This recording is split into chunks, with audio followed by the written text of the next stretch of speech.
Hello friends, स्वागत है आपका अपने यूट्यूब चैनल ऑल नॉलेज के। तो फ्रेंड्स, आज फिर आया हूँ एक मोस्ट इंपॉर्टेंट टॉपिक के साथ। यार, जो हमारा टॉपिक है वो हाई स्कूल और इंटर दोनों ही एग्जाम में पूछे जाने वाला टॉपिक है। ठीक है दोस्तों, और यार देखा जाए तो हर साल ही पूछा जाता है, तो ये वीडियो आपके लिए बहुत ही यूजफुल होने वाला है।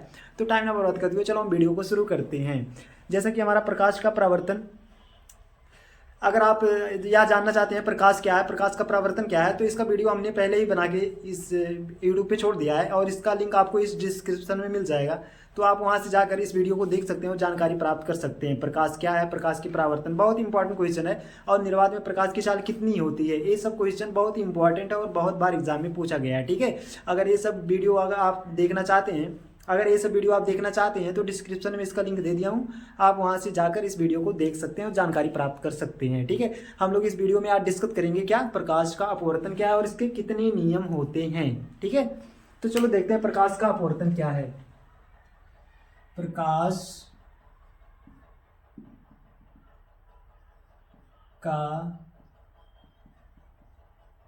अपवर्तन। ठीक है दोस्तों, प्रकाश का अपवर्तन चित्र के माध्यम से आपको समझाने की कोशिश करूंगा।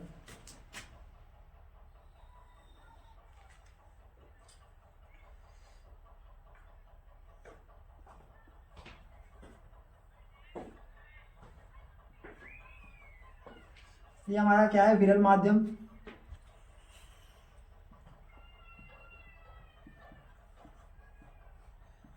ये हमारा क्या है, सघन माध्यम।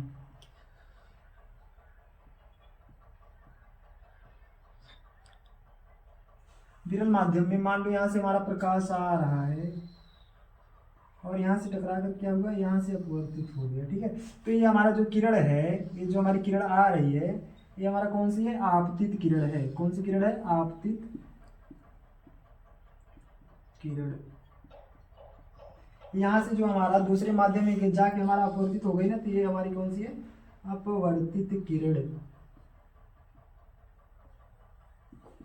अपवर्तित किरण है। और यहाँ पर जो कोण बन रहा है अभिलंब, ये हमारा क्या है, अभिलंब है।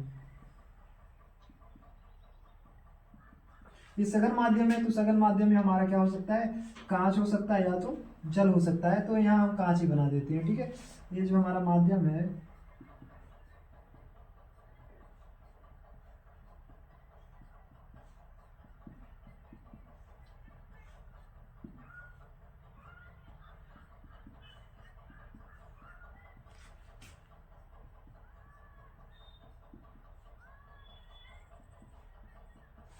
ये हमारा कौन सा माध्यम है, ये हमारा सघन माध्यम है। सघन माध्यम में हमारा क्या हो सकता है, कांच भी हो सकता है और हमारा क्या होता है, जल भी हो सकता है। ठीक है, तो जो हमारा विरल माध्यम होता है उसमें हमारा वायु होता है। ठीक है, वायु का जो माध्यम होता है हमारा क्या होता है, विरल माध्यम होता है। अब विरल माध्यम से हमारी जो प्रकाश आ रही है उसका नाम हमारा क्या है, आपतित किरण है। ठीक है, अब यहाँ से हमारा दूसरे माध्यम में जैसे ही गया क्या होगा, ये अपवर्तित हो जाती है ना, तो इसका नाम हो गया अपवर्तित किरण हो गया। ठीक है, तो ये हमारा अभिलंब है और अभिलंब और आपतित किरण के बीच में जो कोण बनता है इसे कहते हैं क्या, आपतन कोण कहते हैं। यहाँ का कोण जो हमारा है आपतन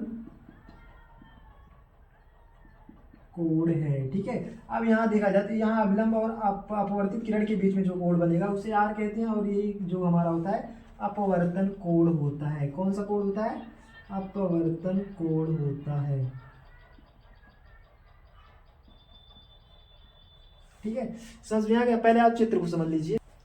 जैसे ही हमारी पहले माध्यम से जो प्रकाश की किरण गई, पहले माध्यम से जैसे हमारे प्रकाश की किरण दूसरे माध्यम में प्रवेश करती है, तो दूसरे माध्यम में जाने के बाद क्या हो जाती है, अपवर्तित हो जाती है। ठीक है, अपवर्तित हो जाती है तो हमारा एक यहाँ पर अभिलंब कार्य करता है। जो हमारा अभिलंब है, अभिलंब यहाँ अभिलंब और जो हमारा आपतित किरण के बीच में जो कोण बनता है वो हमारा कौन सा कोण बनता है, ये जो कोण हमारा बना है ये हमारा कोण कौन सा है, ये हमारा आपतन कोण है। ठीक है, जो हमारा आपतित किरण और अभिलंब के बीच में जो कोण बनता है वो कौन सा कोण बनता है, आपतन कोण बनता है। ठीक है, यहाँ और अपवर्तित किरण और अभिलंब के बीच में जो कोण बनता है वो कौन सा कोण बनता है, अपवर्तन कोण बनता है। ठीक है, ये हमारा कौन सा कोण है, आपतन कोण है।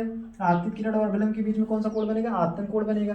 जबकि हमारा यहाँ अपवर्तित किरण और अभिलंब के बीच में जो कोण बनता है वो हमारा अपवर्तन कोण बनता है। मतलब ये वाला जो कोण हमारा बना है ये कौन सा कोण है, अपवर्तन कोण है, जिसे आर से प्रदर्शित किया जाता है। ठीक है, तो इसकी परिभाषा क्या है, प्रकाश का प्रकाश के अपवर्तन या प्रकाश का अपवर्तन हमारा क्या है, प्रकाश का अपवर्तन हमारा क्या है, इसका है जब प्रकाश की किरण एक माध्यम से चलकर दूसरे माध्यम में प्रवेश करती है, जब प्रकाश की किरण एक माध्यम से चलकर दूसरे माध्यम में प्रवेश करती है तो अपने मार्ग से क्या होती है, विचलित हो जाती है, तो अपने मार्ग से क्या होती है, विचलित हो जाती है। इस क्रिया को क्या कहा जाता है, प्रकाश का अपवर्तन कहा जाता है। ठीक है, मतलब कहने का मतलब हमारा यह है कि जब प्रकाश की किरण एक माध्यम से चलकर दूसरे माध्यम में प्रवेश करती है, जैसे ही हमारा दूसरे माध्यम में प्रवेश करेगी तो क्या होगा, अपने मार्ग से विचलित हो जाएगी। इस क्रिया को क्या कहा जाता है, प्रकाश का अपवर्तन कहा जाता है। समझ में आ गया ना, मतलब क्या है प्रकाश का अपवर्तन, जब प्रकाश की किरण एक माध्यम से चलकर दूसरे माध्यम में प्रवेश करती है तो अपने मार्ग से विचलित हो जाती है। इस क्रिया को प्रकाश का अपवर्तन कहा जाता है।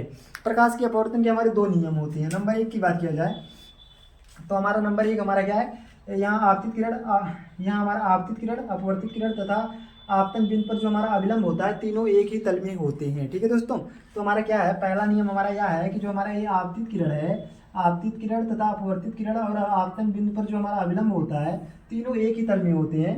जबकि हमारा दूसरा नियम यह है, दूसरा नियम क्या है, पहला नियम समझ में आ गया ना, पहला नियम हमारा क्या है, आपतित किरण, अपवर्तित किरण तथा आपतन बिंदु पर अभिलंब तीनों एक ही तल में होते हैं। ठीक है, और हमारा दूसरा नियम यह है कि जो हमारी अपवर्तन कोण की जा और आपतन कोण की जा का अनुपात एक क्या होता है, नियतांक होता है। ठीक है दोस्तों, मतलब आपतन कोण की जा sine I upon sine R equal to हमारा नियतांक, जहाँ यहाँ हमारा क्या है, नियतांक है।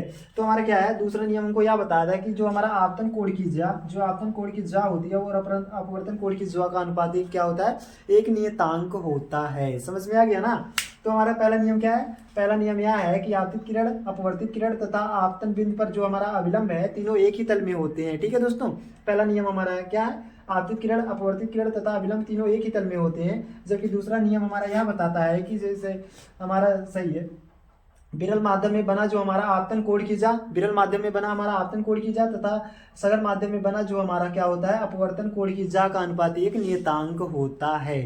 मतलब आपतन कोण की जा तथा जो अपवर्तन कोण की जा का अनुपात एक क्या होता है, नियतांक होता है। ठीक है दोस्तों, इसे स्नेल का नियम भी कहा जाता है। किसका नियम कहा जाता है, स्नेल का नियम भी कहा जाता है। स्नेल का नियम भी कहा जाता है। समझ में आ गया ना। तो मतलब क्या है, जो हमारा सघन विरल माध्यम में बने आपतन कोण की जा, विरल माध्यम में जो हमारा बन रहा है, कौन सा बन रहा है, यहाँ आपतन कोण की जा तथा यहाँ सघन माध्यम में बना हमारा अपवर्तन कोण की जा का अनुपात क्या होता है, एक नियतांक होता है। ठीक है, इसे स्नेल का नियम भी कहा जाता है। स्नेल का नियम हमारा क्या वही है, मतलब वही हमारा आपतन कोण की जा और अपवर्तन कोण की जा जो हमारी होती है का अनुपात एक नियतांक होता है। तो आशा करता हूँ वीडियो अच्छा लगा हो। अगर वीडियो अच्छा लगा हो तो चैनल को सब्सक्राइब जरूर करें। Thank you watching my video.